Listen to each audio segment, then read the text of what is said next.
This is the IBJ podcast for the week of August the 9th, 2021, brought to you by Resultant, formerly KSM Consulting. I'm your host, Mason King. Welcome back to the podcast, everybody. Before the Delta variant and the most recent wave of COVID infections began demanding our attention, this was shaping up as the summer of natural disasters, all believed by the scientific community to have been influenced by man-made climate change. For example, in June, cities in the Pacific Northwest were slammed by an intense heat wave, posting their highest temperatures on record. For example, it was 117 degrees in Salem, Oregon. Parenthetically, we should note that in February, you probably remember, Texas posted record cold temperatures that resulted in widespread failure of the electricity grid. Dozens of massive wildfires are still burning in the western United States, so far torching nearly 2 million acres of land in 14 states and sending smoke literally all over the country. Germany experienced a 2-day monsoon that flooded tens of thousands of homes, disrupted power supplies, killed nearly 60 people. We saw similar flooding in China, Uganda, and India. Meanwhile, it's been a pretty typical summer in central Indiana. If you just want to focus on this year, forget recent droughts and other extreme weather events, you might be tempted to think that Indiana might be spared some of the more severe effects of climate change. Maybe we should congratulate ourselves for settling in kind of a Goldilocks area. Not too hot, not too cold. Everything's going to be just right. Well, the tricky thing about climate change is that all of the world's weather is connected, and the ripples created by the well-documented rise in global temperature can manifest anywhere as a severe problem. Now, I wanted to know in what ways climate change is impacting Indiana right now, and what are the greatest risks for serious disruption in our economy and way of life in future decades.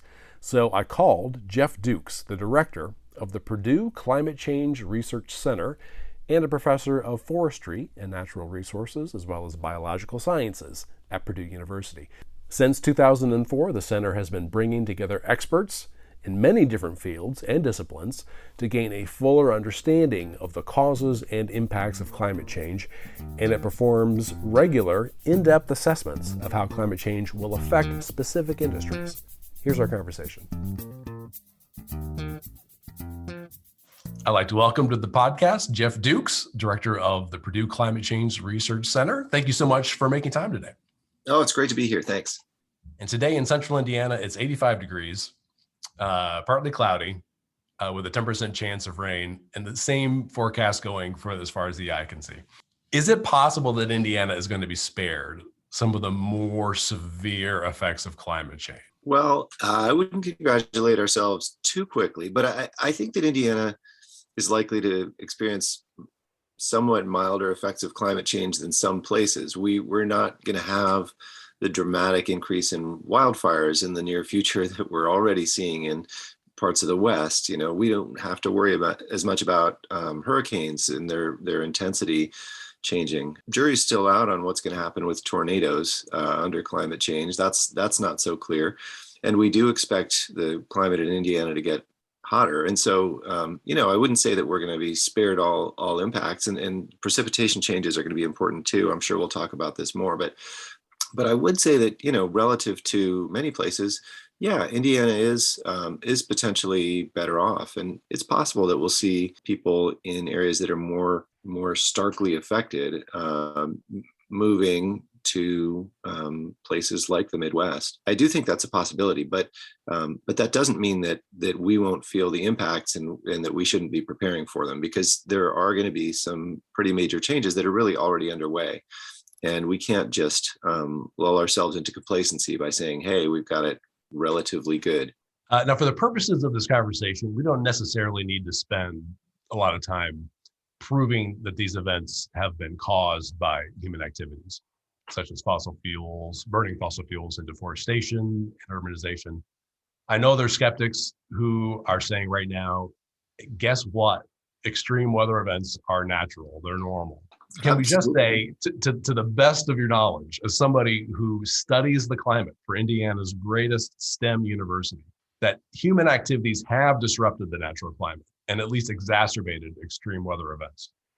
Oh, there's no question. There's no question. Yes, we've had extreme weather events always, and yes, every summer we could talk about this wildfire or that hurricane, but there is no question that human activities have dramatically changed our atmosphere in ways that are increasingly obviously changing the climate, and causing these problems. So the science is really clear. It's really solid. It's been going on for many decades, and we've known this for many decades, that this was likely to happen if we kept pumping more heat trapping gases into the atmosphere, and we've been looking for it for a long time.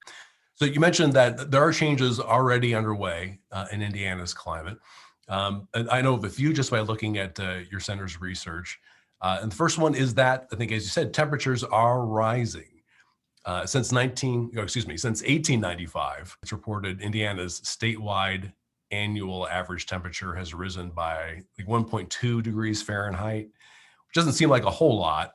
But what are the projections if we look forward to maybe 2050? Yeah, how is that going to affect the state?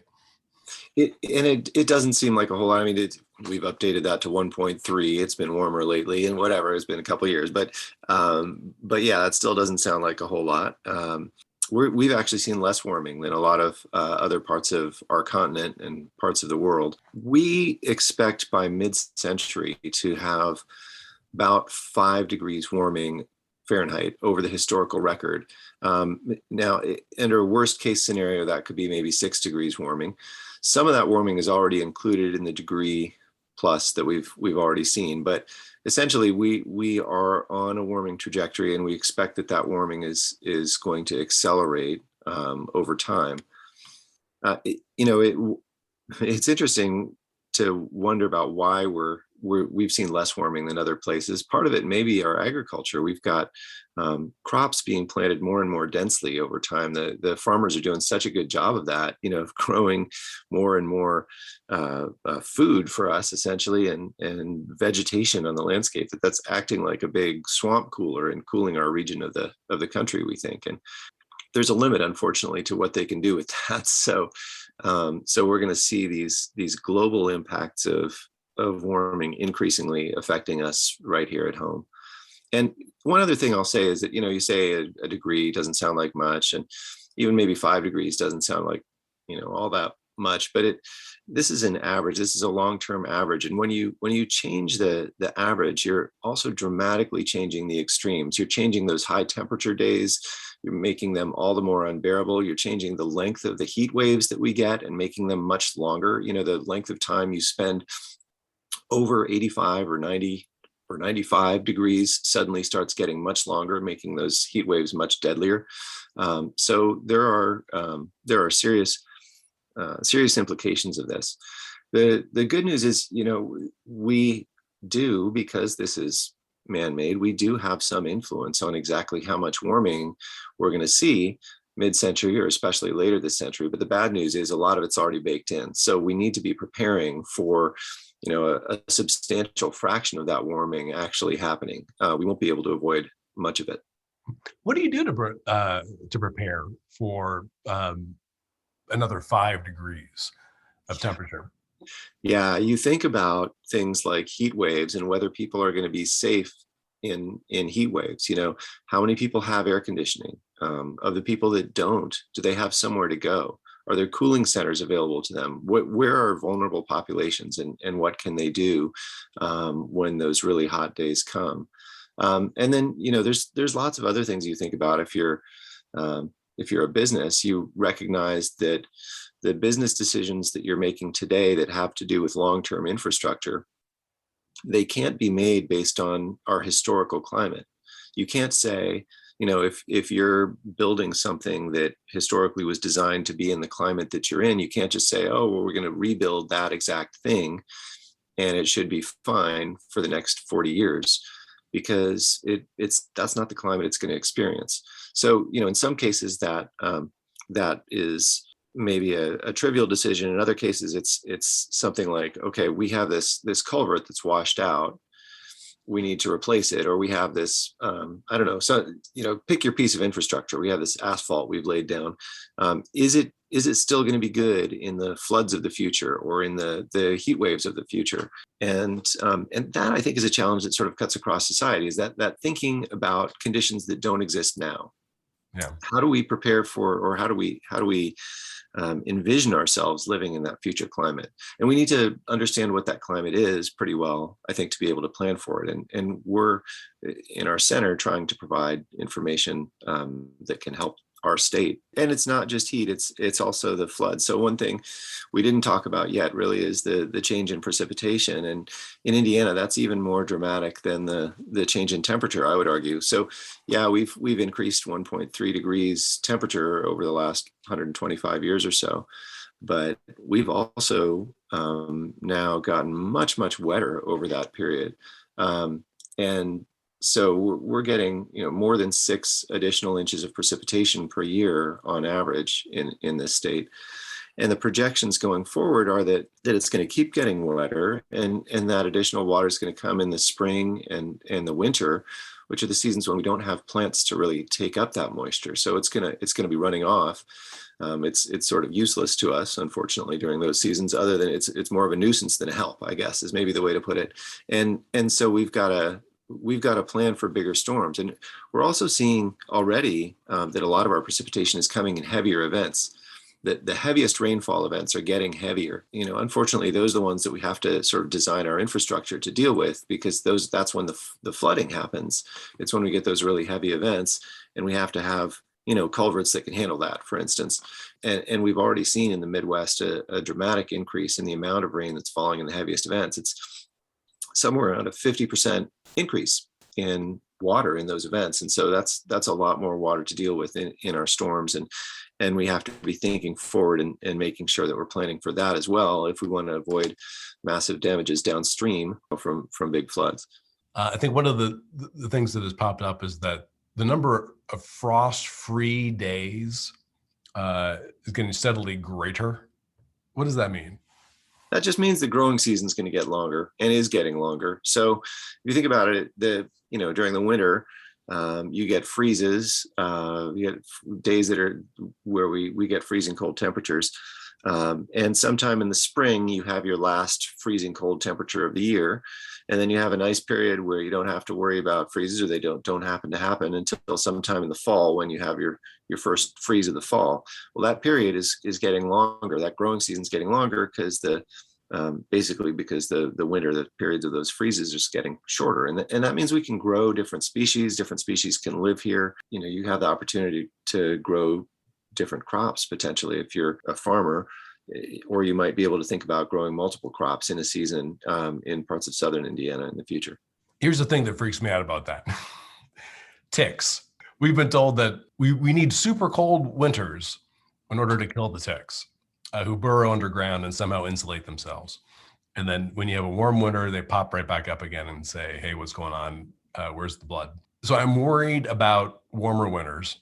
Yeah, and I think for a lot of species that has more to do even with the coldest temperature of the year. So, what is the coldest temperature of the year on some night in January? Maybe it's 8 below or something like this, or on a really cold spell, maybe you get to, 15 or 20 below. That can kill off a lot of these species too, not to mention a lot of plant species. And as we warm up, that average coldest temperature of the year is getting warmer too, which is allowing more species to live around us. And whether it's ticks or maybe even more likely to be like mosquito species that we really don't want to see because they can carry different diseases, or some of these invasive insects or weeds. Yeah, that can lead to problems for us. Absolutely. And we will see different species coming into the state over time as those temperatures increase. We think that there's going to be about a 6, as there's going to be a 5 or 6 degree increase in our average temperature, there's going to be about a 6 degree increase in our coldest temperature of the year, which is going to permit new species to come in. We're going to have to be on our toes in terms of our healthcare system and recognizing what new diseases we may be fighting, and potentially managing mosquito populations in ways that we hadn't been previously. At the same time, though, I want to look at the other side of that coin and say, It's also going to mean you might be able to grow some new species in your garden or in your farm. There's this thing called plant hardiness zones, which are basically determining what garden plants you can have, or what plants can grow where. It's just that, like, a freeze of a certain temperature will kill certain plants, and so we may be able to grow some species that we haven't been able to grow before, and so that could be kind of nice. So there's two sides of this coin, and I'm not trying to say that this is a rosy picture, but I am saying we should look at the whole picture. Okay, let's take a quick break to hear from our sponsor. This is the IBJ podcast. The right data and technology solution can transform your business. KSM Consulting is now resultant and still passionate about solving problems no one else can. Still collaborating with our clients to find the best answer, not the easy answer. Visit resultant.com to see what's possible for your organization.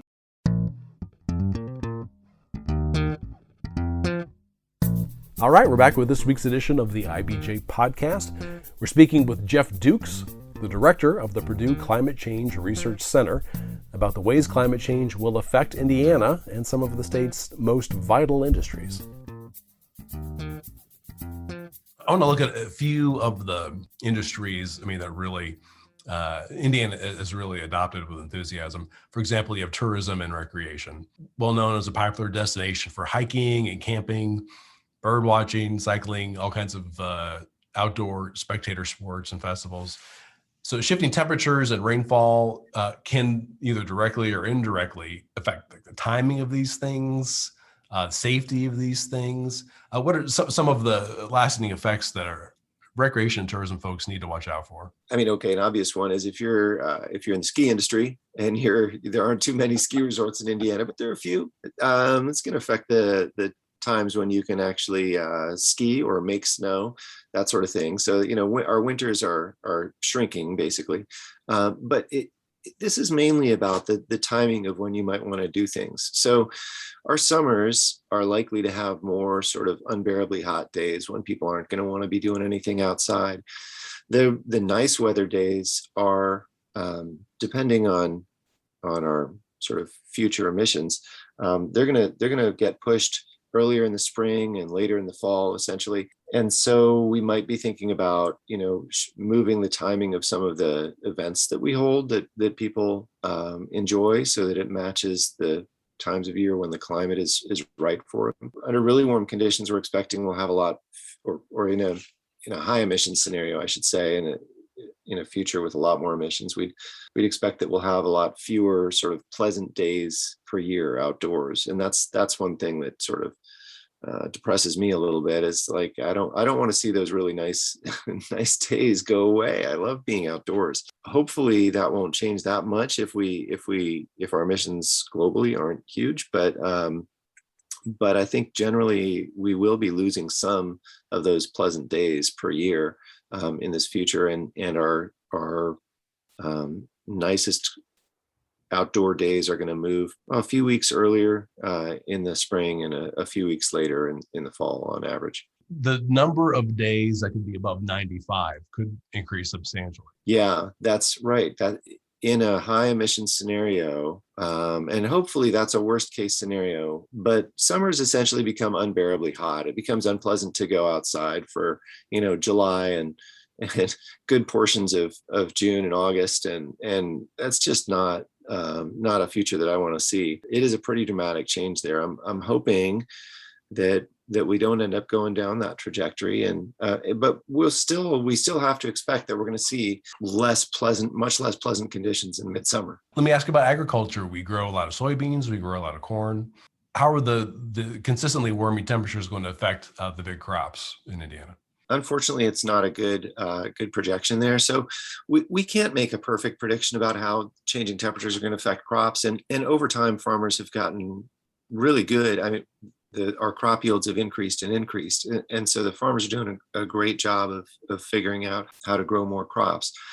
But these changes are going to make their lives more difficult. We don't know what varieties farmers will be planting in the future, but if they were using the current varieties of corn and soybean, we expect that the yields of corn and soybean would decrease by 10 or more percent typically It's a combination of the heat and the change in precipitation.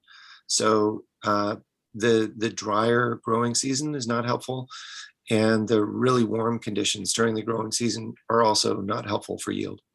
I'm thinking about livestock back on our old family farm. They weren't super excited when it was over 90 degrees. I assume that this could stress livestock and create potentially deadly situations for them. Right. Once you get above the mid 80s, you have to worry about keeping livestock cool. And so there are basically, for producers, they're going to have to think about, increasingly going to have to think about, are there places they can go for shade? Are there maybe cooling pads for hogs to lie on? What are the options that we have for making sure that that our animals aren't overheating? And this could just mean in some of these operations where all the animals are housed, it could mean larger air conditioning bills, essentially. This is something that producers are certainly going to have to be thinking about, because it's going to directly affect them, and they need to make sure that they've got adequate cooling power in their facilities so that their animals are comfortable. Yeah, you bring up energy, which I assume would be another industry that would have to make some changes or would have to be able to shift with either greater or lesser energy consumption during the summer or winter.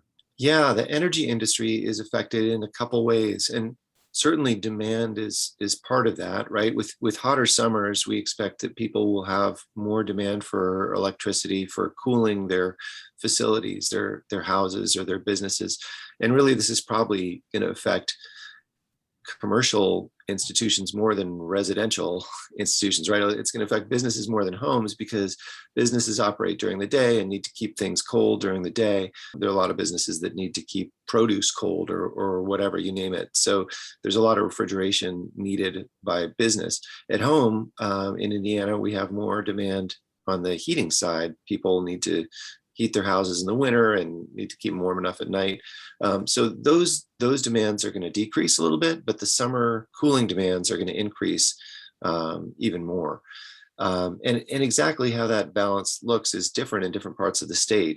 In southern Indiana, there's going to be a more dramatic increase in demand for cooling, but people do already have the infrastructure in place to cool things in southern Indiana. In northern Indiana, there's going to be a lot of warming, and there's a decent number of people who don't really have much installed to do that cooling now because they haven't historically needed it as much.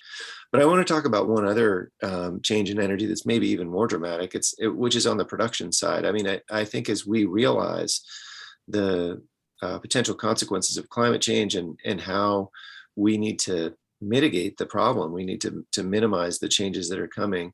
We're increasingly going to be moving away from the energy mix that we have today and into an energy mix of the future where we're not generating carbon dioxide and heat trapping gases. And the good news is that for renewables, at least, they not only have the climate benefit of no emissions, but they're also rapidly becoming cheaper, substantially cheaper than our sort of traditional energy generation methods. And so right now, in many parts of the state, installing new renewable energy generation is cheaper than running existing old technologies. So we're already seeing a pretty rapid shift in some parts of the state towards renewables. And I think that that's going to accelerate over time, and partly because of climate change, but a lot of it'll just be due to economics. But the climate change benefits from that will be big. Let me ask you about those of us who live in an urban area. How are we going to have to adjust to the increased heat, increased precipitation? In urban areas, we're really going to feel that. We're really going to feel the heat and the precipitation, because there's not as much vegetation that can either take up the precipitation or turn the heat into evaporated water, essentially. So vegetation cools down an area by evaporating water, and mitigates flooding by taking up water from the ground. So cities are not good at doing either of those. Typically, if they don't have a lot of trees, don't have a lot of vegetation, you end up just feeling the full brunt of the hot days that you experience. The buildings just radiate back the heat, and the ground radiates back the heat, and that basically puts people in danger on the hottest days. And depending on the stormwater infrastructure, they may or may not be capable of handling the heavier downpours that we're expecting. So how do you deal with that? I think one great way of doing that is thinking about trying to add more vegetation, more parks, more places where water can get into the ground and be taken up by plants and then be used to cool the atmosphere by those plants, right? So I mean, the good news is that these are people generally like parks, they like green areas. And so if we can find ways to put more parks and green areas into the landscape in creative ways, we can use them to ameliorate flooding and to make our cities just feel much more livable on those hottest days. I know when, I'm not sure I'm going to get the right city here. I'm going to say Houston, though, was hit by a hurricane. Definitely was a Texas city. They discovered that, they had so much hardscape in the city that, parts of the city just flooded because the water really had nowhere to go. Are we in Indianapolis or central Indiana, are we going to be more conscious of flood zones or even, take a second look at our flood zones? Yeah, that's really important to do because we expect that our flood zones are growing with this change in climate. And there have been some analyses that really back that up. And it's not just the heavier rainfalls that we're getting and the shift in seasonality, but there's also things going on like, we're putting in more and more impermeable surfaces, more and more hard surfaces that just allow water to run straight off into the rivers. We're also putting in more and more agricultural tile, which is basically an underground drain for agricultural fields that allows the water to quickly drain out of the field and go into ditches and then into our rivers, which makes them rise faster after heavy rains. And then at the same time, we're building more in floodplains and we're sort of constricting our waterways, which also means that those rivers are going to rise faster for a given amount of water that's flowing through them. So all these factors together mean that we have the potential for a lot more of our infrastructure to be at risk from flooding as we go forward. And so, yeah, I think it's really important that we take a hard look at that and that we're not relying on old flood maps for sort of current insurance or future insurance projections or for decisions about building. And this is something that there's a lot of talk about this in the engineering community in the state about how we need to do this. But I think that we still need to see the action. We still need to see the changes get made in terms of making sure that our flood maps are updated and making decisions based on those new realities. Well, thank you so much. Thank you so much for answering some of these questions and giving me a better sense of what's going on. Mason, thank you. It's been great to talk with you. My thanks again to Jeffrey Dukes. Now, folks, before you get on with the rest of your week, there are some strong stories in this week's print edition of IBJ that I want to draw to your attention. The Central Indiana Community Foundation, one of the area's biggest grant makers, announced in April 2019 that it was adopting a strategy focused squarely on equity and anti-racism, more than a year before the cultural sea change inspired by the murder of George Floyd. IBJ's Leslie Bonilla Muniz explores the strategy's influence and impact so far. Also in this week's issue, John Russell explains how businesses are taking the lead with mask and vaccination requirements in a political environment in which many elected leaders are loath to impose any mandates. Emily Ketterer sheds light on the massive backlog of appeals in the state's unemployment assistance program. And don't miss the members of the inaugural class of IBJ's latest honors program, 20 in their 20s. We've assembled a group of up-and-coming leaders whose accomplishments are so impressive we couldn't wait until 40 under 40. Again, you can find these in the latest print edition of IBJ or online at ibj.com. I will say it's quite a bit easier to access all of the latest local news about business and politics and all of IBJ's data on Central Indiana's business community and economy if you're a subscriber. It works out to about $2 per week for actionable information you're not going to find anywhere else. Just go to ibj.com and click on the subscribe button. Thanks again for making time this week for the IBJ podcast. I'm Mason King. Hang in there, everybody. We'll be back again next week.